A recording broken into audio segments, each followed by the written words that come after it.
Back to midday, the top shooter pleaded guilty to 25 state charges today in court. This all played out within the last 90 minutes in the Erie County Courthouse. Channel 2's Lauren Hall was there and just stepped outside. Lauren.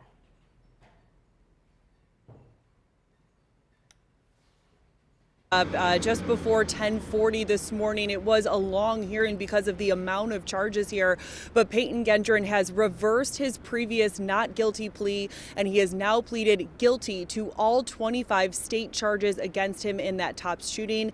He is facing life in prison without parole when he is sentenced, which is set for February 15th.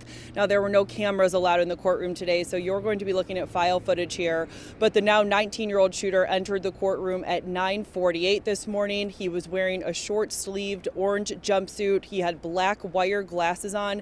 He was not wearing a mask, and he also appeared to have a shorter haircut and a clean-shaven face. Members of the Erie County DA's office laid out their evidence for the charges against him. You just heard DA John Flynn reading from the same script in his live press conference that we were just carrying earlier in the show. Those include domestic terrorism motivated by hate, first-degree murder, and second-degree murder, along with a weapons charge.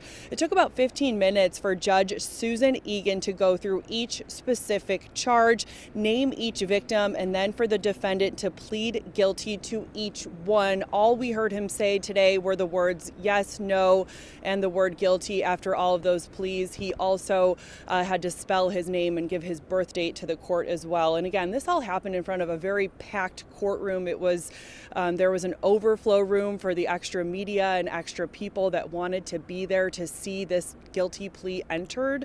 The members of the victims' families are expected to speak within the hour. Claudine Ewing will have more from them later today. But again, Payton Gendron has pleaded guilty to all 25 state charges against him, and he faces life in prison without parole when he's sentenced in February. I'm Lauren Hall reporting live.